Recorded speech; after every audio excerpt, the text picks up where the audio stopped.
Ready, set, go! And it's time again for the one, the only Cannonball Run! Live from one side of the states to the other, finishing in New York. Here we go! We're going to celebrate it tonight on the Lethal Mullet Podcast. Welcome to Fandom Podcast Network. This is Lethal Mullet Podcast, a celebration of 1980s action cinema. Celebrating the heroes of yesterday: Schwarzenegger, Stallone, Bruce Willis, Fandom, all the way down to, of course, the B-grade action films that we all enjoyed on VHS, and of course Betamax. From those of American Ninja all the way through to Cyborg Cop and beyond. Here at Fandom Podcast Network's Lethal Mullet Podcast, join Adam O'Brien as we celebrate action movie cinema. G'day mate, how you going? Welcome to Lethal Mullet Podcast, episode number 64. I'm your host, Adam O'Brien, coming to you live from Quinlan's Cantina here in the very rainy today Gold Coast of Australia. Celebrating tonight one of the old classics when it comes to comedy, action, and Burt Reynolds. That's, of course, the Cannonball Run. Now, as an Aussie, I don't know too much about the history of the Cannonball Run until I've done the research on this very show. So, we got quite a bit of that today. I'm going to talk about, obviously, the movie. We're also going to talk about a little bit of news and some of the stuff I've been rewatching, some recent buys that I've found. That is, of course, some great DVDs, some classic 1980s TV shows, which we're going to review on here because guess what? They're full of action and they have mullets as well. And we're also going to be going through, obviously, in the next couple of weeks, we're going to be covering some heavy martial arts stuff. I'm going to give you a bit of a heads up on what's coming. And a special anime adaptation that was definitely one of the highlights of the mid-90s and just a great anime itself. And that's, of course, The Crying Freeman. We're going to talk a little bit about that. Bit of a preview of it, and much more, all here on the Lethal Mullet Podcast. But here is how you can find us, the Lethal Mullet Podcast, on Fandom Podcast Network, and subscribe to the show. The number you have dialed has been changed. The new number is... G'day, man, how you going? Follow the Lethal Mullet here on Fandom Podcast Network's master channel at fpnet.podbean.com, or subscribe on the Podbean app, where you can find all the shows: Blood of Kings, a Highlander podcast; Culture Clash, a weekly look at pop culture; you look at Making Treks, a Star Trek fan podcast. You can also check out the Mullet Guild, a look at the Dune universe from me, the Lethal Mullet. You can also check out this show and all the others like What a Piece of Junk, a Star Wars podcast; Type 40, a Doctor Who podcast; Good Evening, an Alfred Hitchcock podcast, and much, much more. All on FPN. You can follow on Apple, Spotify, iHeartRadio, and all podcatchers. Make sure you follow me, the Lethal Mullet, at The Lethal Mullet on Twitter, Facebook, and Instagram. Now it's time for the latest action news from the cinema and martial arts movies and more, all here on the Lethal Mullet Podcast. Alright folks, here's the news, straight from the reports itself. No, here's the news. In all circles of Lethal Mullet, we always look for great 1980s content, and one of those is the first season of Miami Vice. That's for the sunny places of Miami, obviously, being this backdrop for one of the most compelling 1980s cop dramas, action series out there. And of course, Miami Vice was pretty much the start of what got the one, the only Don Johnson on the map. And it's a great series. We've got some starts to careers in this, particularly in the pilot episode, which I thoroughly enjoyed renewing my sort of love of by rewatching. And now I don't have a big remastered version of this. This is just something I found in a video shop for $9.95, the box set. I do have basically like a greatest hits of the series as well that I've had for a little while. But Don Johnson in this really flies, along with, obviously, as he's playing Detective James Crockett in this, along with Philip Michael Thomas, who arguably even better as Ricardo Tubbs. And particularly that first episode, because you don't know what to make of Tubbs. When he comes into it, obviously from New York down to the sleepy but amazing holiday area of, obviously, Miami. It really becomes a part of, obviously, this great series. We obviously have Eddie James Olmos in this, playing Martin Castillo, the lieutenant in the series. You've also got John Deal, who's just pops up in everything. He's an amazing character actor, obviously. Stargate, one of the big ones he did.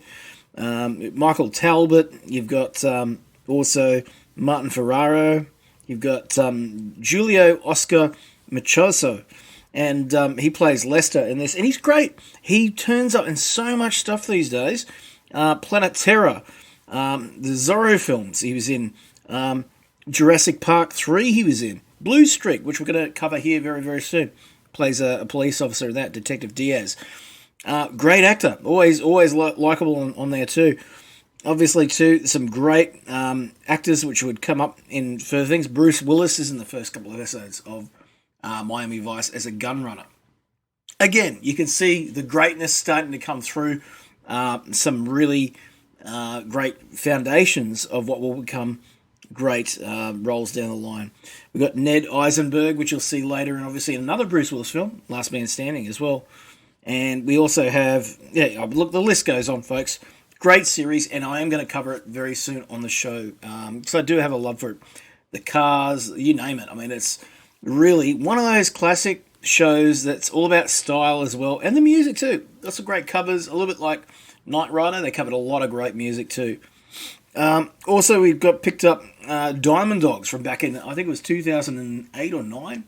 Dolph Lundgren did this great, different sort of a film for him. He's done all sorts of films over the years, but this one kind of has a little bit of I think, an Uncommon Valor / Raiders of the Lost Ark feel to it, which we'll cover very soon. So I'm good to redo a bit of a watch on that. I haven't seen that in about probably close to 10 years. Now, on the books front, we're going through some great anime right now, and also some great science fiction. And this may not be right up in the action areas, but it's certainly 1980s. That is, of course, Galactic Patrol and the Lensman series, so Grey Lensman and Second Lensman.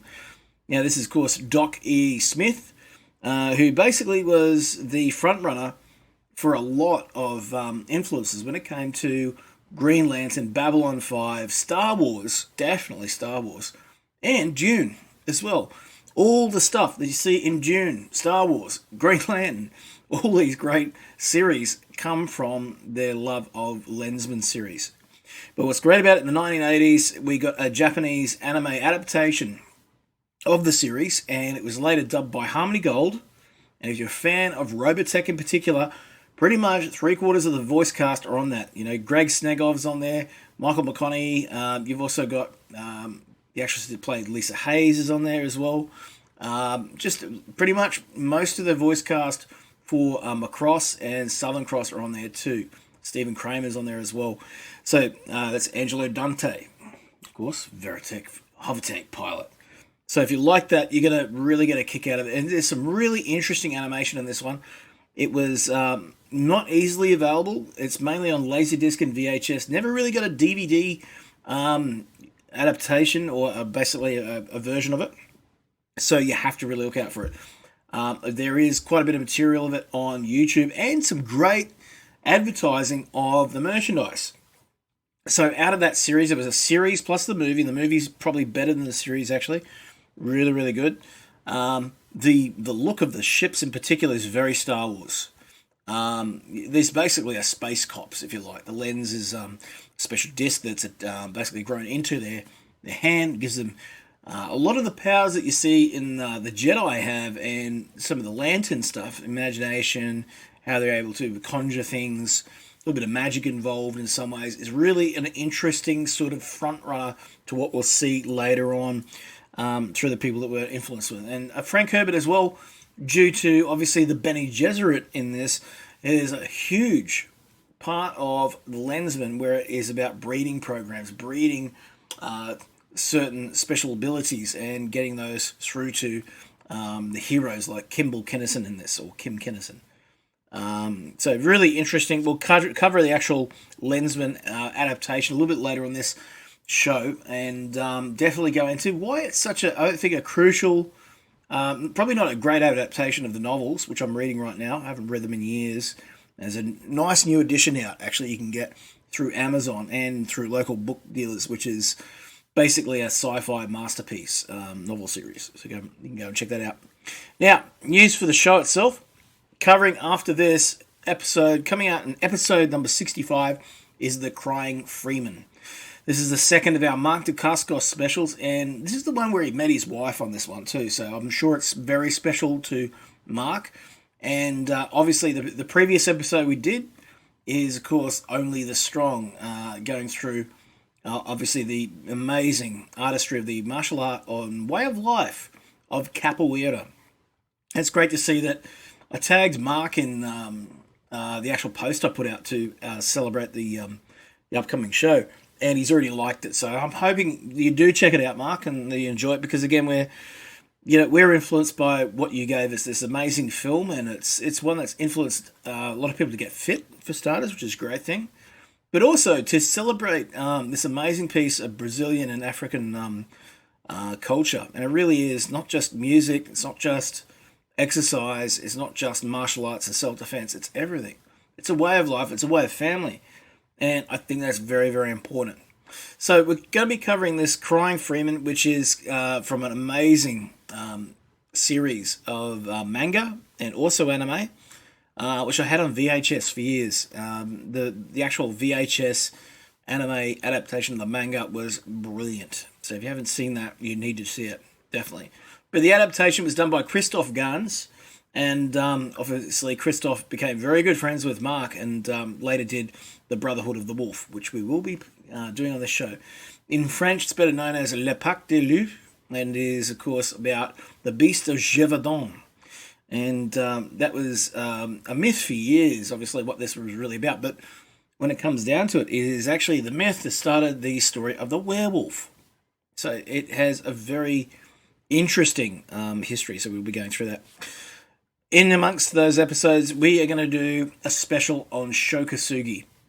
Massive fan of Shokasugi. Again, another influence in my martial arts journey. I think if you grew up in the 1980s, you couldn't have not seen Enter the Ninja, Revenge of the Ninja, or any of the amazing ninja films. So we're going to be celebrating him on one episode, looking at all of his work and his current endeavor, doing an amazing series of books which are very much like a martial arts and definitely a ninja journey, with, of course, the Da Vinci Code style of mystery and stuff like that too. It really is. It's an interesting journey. A very well-illustrated book as well.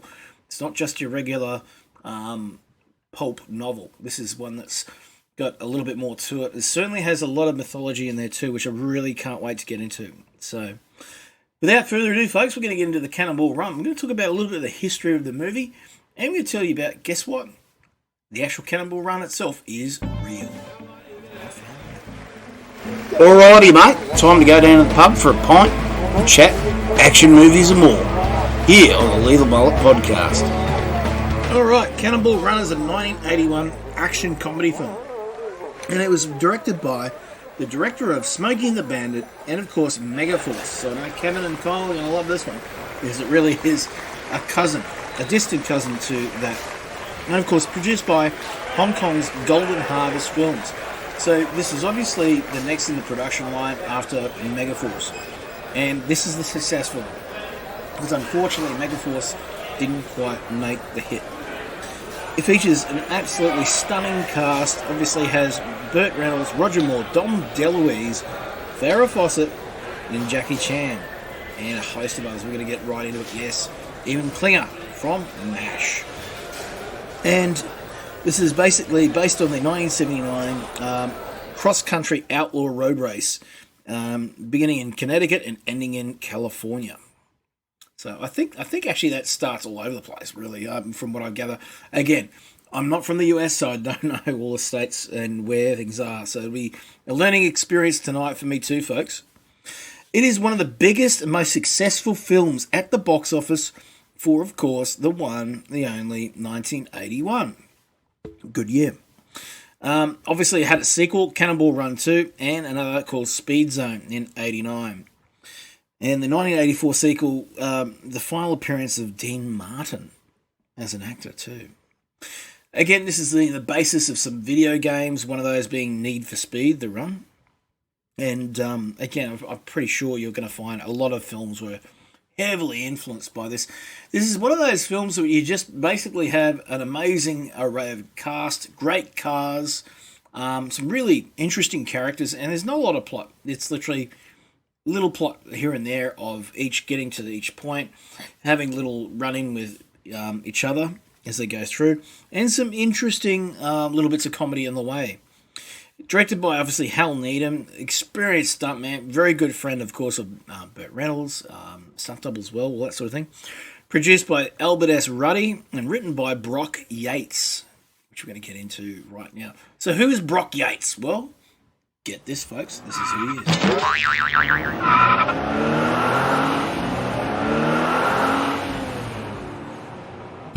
All right, so who is Brock Yates?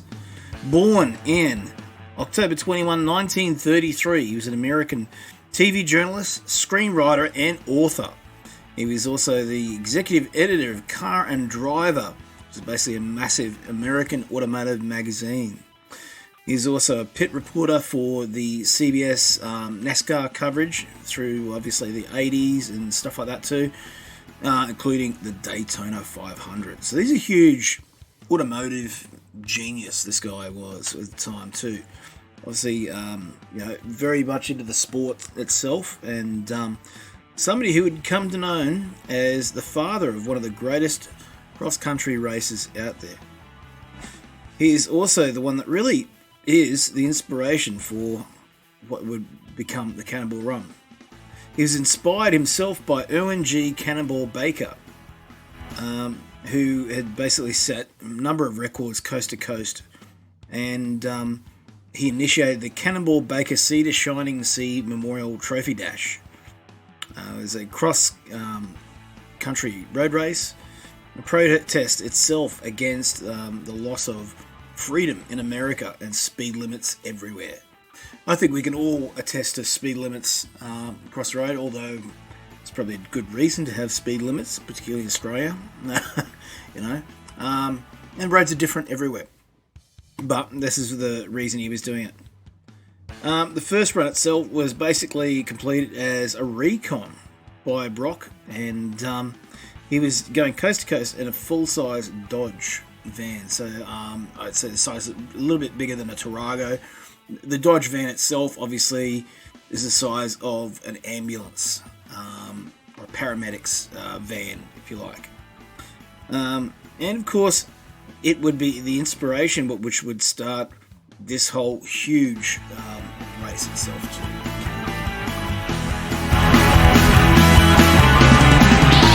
Please hang up and try again. Now it's time for the Lethal Mullet Cafe as we chill back, relax, and look at the trivia. All the detail, the nitty-gritty of the films we're celebrating. Alright, the film came out, obviously, at the height of Burt Reynolds' fame.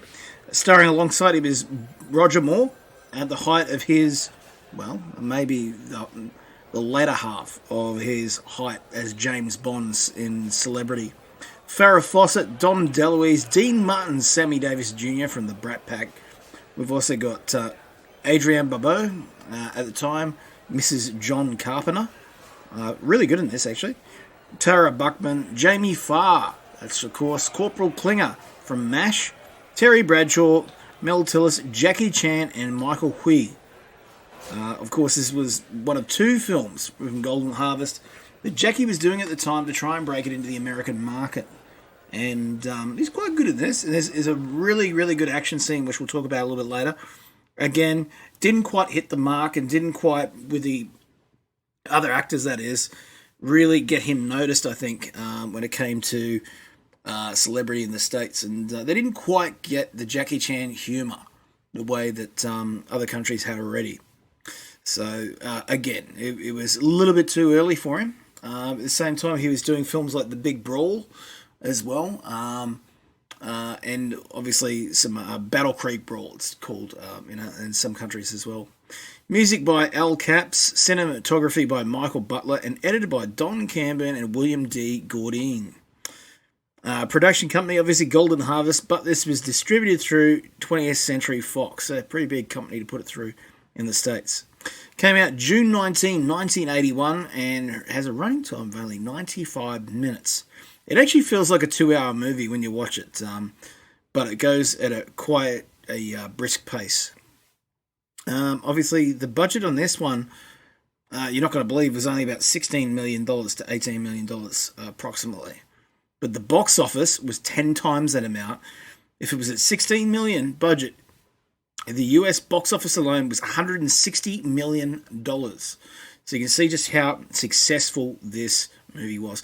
I don't think a lot of it was. The simple, great truth of this is that it's an ensemble piece, and that ensemble piece brought in a multitude of demographics when it came to its audience, and I think that's why it did so damn well. Burt Reynolds and Dom DeLuise as racer, JJ McClure and his buddy mechanic Victor Prinzi, aka Captain Chaos. And some really great scenes those two had, and they really feed off each other. Obviously, they both worked with Hal Needham on Smokey and the Bandit 1, and then obviously with Dom DeLuise with number 2, Smokey and the Bandit part 2. I don't think they came into the third one. I think that was the offsider to him from the first one. Roger Moore in this plays Seymour Goldfarb Jr. And basically it's a parody of James Bond, of his own self. He has an Aston Martin DB5 in this one, so it's kind of a bit of a piss take at James Bond, but also a bit of a throw in the face to Sean Connery's car, you know. Sean Connery had the DB5, but Roger always had different cars. You know, he had the Lotus and other different cars as well. And actually, the registration plate in it, 6633 PP, is the same one used in one of the Bond films, Goldfinger and Thunderball. So it is a bit of a piss take at the bigger Bond movies from the 60s. And although, you know, Moore never actually touched an Aston Martin, all the time he was James Bond. We didn't get another Aston Martin until Timothy Dalton with his first film. Which we got to, you know, obviously he came in after A View to a Kill with The Living Daylights, and that car's just an absolute beast. The Aston Martin that he had in that one was a real big V8 gas guzzler. It was almost like the MFP Interceptor, but for Britain. So it's interesting. Molly Picon plays his mother in it, and several women ride with Seymour, including model Lewis Hamilton and Lois Areno as well. Farrah Fawcett plays the photographer Pamela Glover, and of course JJ just keeps calling her Beauty throughout it. So they have a bit of a love interest for him. Dean Martin and Sammy Davis Jr. back together, and they play race car driver Jamie Blake and the scam artist Morris Fenderbaum. Now, what's interesting about these two, just, you know, they were born to be together in movies. They feed off each other when it comes to not only the acting itself, but the dialogue just really fits with what they're doing as well. And Blake's car, a Ferrari 308 GTS, is the exact same model as, of course, Magnum PIs. I thought maybe they've just done that to get people's interest. Maybe, I don't know, who knows. But it's a bloody nice car, and still to this day looks amazing. And you know that it is the one, the only Magnum that has that bloody car. You know, fire engine red always looks good. We also have George Firth as Arthur J. Foyt, the main antagonist of the movie. Obviously, George Firth you may know from another movie that we just talked about a couple episodes ago. I'll let you guess that one. And of course, he's trying to stop the race throughout the movie. But again, he's really good with comic timing, and he plays it so straight. It's kind of like Leslie Nielsen does in comedies, you know. Plays it so damn straight that the comedy just rolls out. Jackie Chan and Michael Hui are the drivers of the Subaru GL, and of course, it is maxed out with gadgets.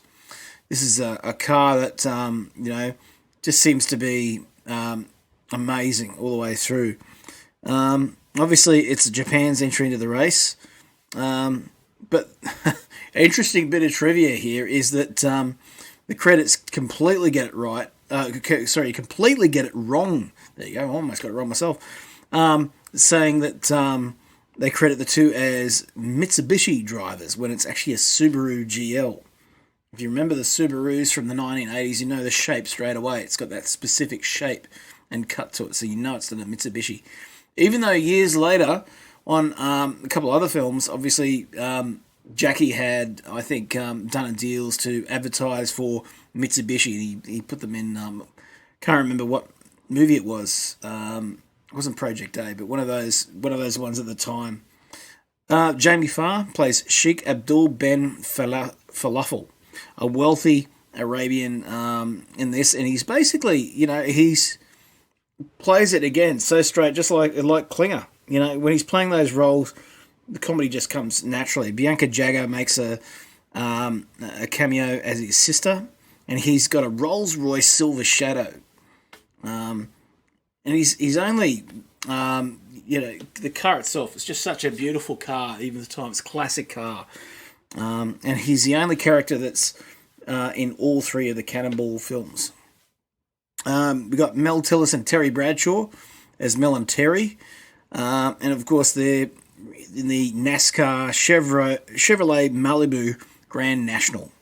Basically, it's just a huge, massive beast. And again, one that, is classic American muscle car, I suppose you could say. Adrienne Barbeau and Tara Buckman, they play Marcy Thatcher and Jill Rivers.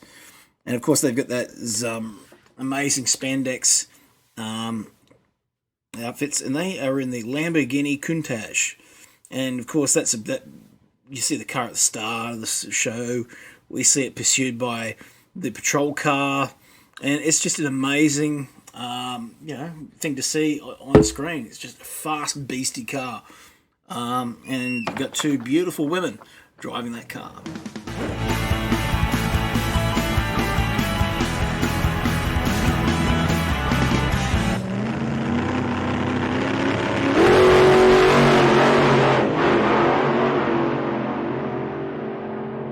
Now, on the top of that, we also have some fun cameos. Peter Fonda plays a cameo role and is actually a reference to his character from The Wild Angels.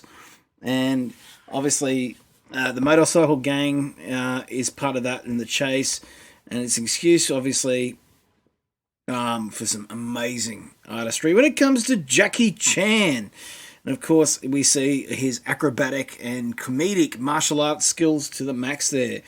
There's some amazing stuff in some of those scenes too.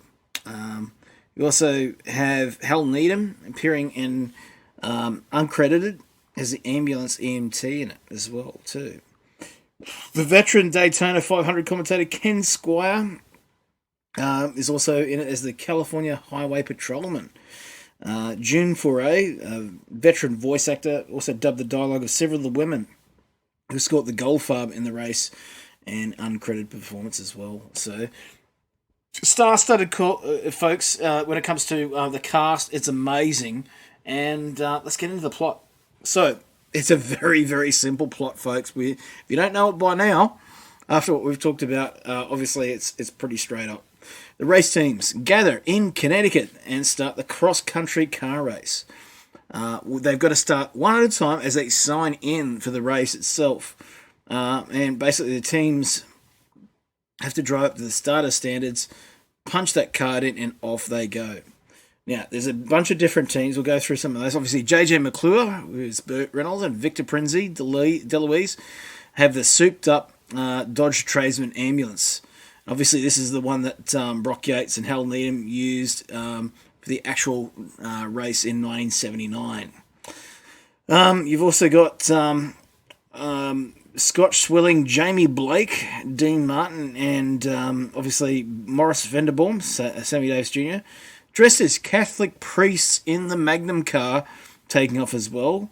You've also got, and this is actually based on a real bunch that were taking off. They're called the Flying Fathers from the 1972 race, who drove a Mercedes 280 SEL. And basically took part in the real actual events itself too. We have Michael Hui and Jackie Chan in the high-tech, souped-up, turbo-driven Subaru four-wheel drive hatchback. It's got this massive booster on the back of it too, so it's kind of tongue-in-cheek sort of go at things too. We've got the good old boys, Terry Bradshaw and Mel Tillis in the Donnie Allison Highline Tropics sponsored NASCAR, and of course the rest, as we said too. So what happens is it splits up through the race, and we get to see the hijinks that each of them are going to be taking place in each. And obviously there's a lot of comedy involved in that too. Jamie Farr really playing it up as usual as well. And of course we get to see Captain Chaos. He turns into his alter ego. We're going to talk about Dom DeLuise. And a very spooky Dr. Van Helsing. Jack Elam, who is in it, and he's got this massive hypodermic needle in the ambulance to keep Glover quiet in the actual ambulance over the race itself too, which is a lot of fun. Obviously too, there's a lot of times where they're, like the real race itself, evading the police, and we get to see quite a bit of that in the show itself.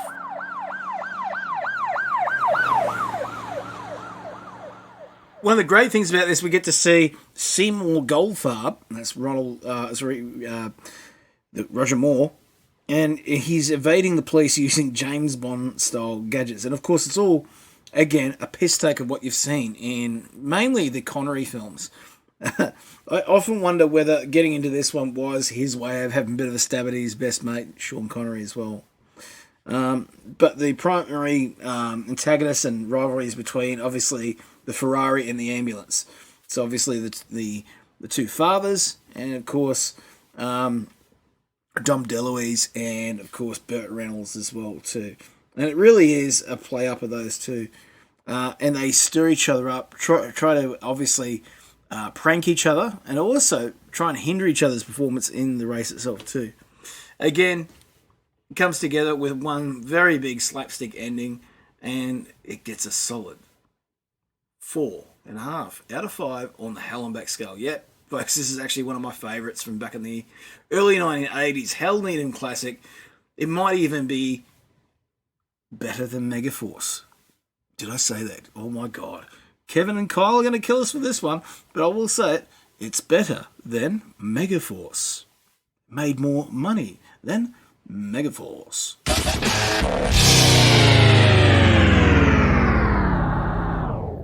Alright, time to head into some of the trivia. Did you know the movie was originally planned as an action movie starring Steve McQueen? But after McQueen's death, the lead went to obviously Burt Reynolds, and it went to more of a parody and comedy.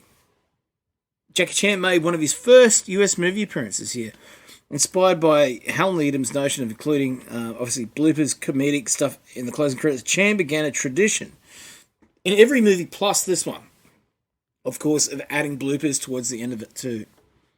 The ambulance used in the movie is the actual one that Hal Needham and Brock Yates used, souped up Cannonball Run that they did. Of course, it's a bit of history when it's the real actual one. Obviously, Jackie Chan, who played a small role in this, was very upset when he learned his character was Japanese, since he is Chinese. Burt Reynolds also became the highest paid actor in cinema history at this point, getting $5 million for only a month's work in this one too. The producers asked the governor of Georgia if the crew could shut down the centre of a small town so that a plane could land in the middle of it.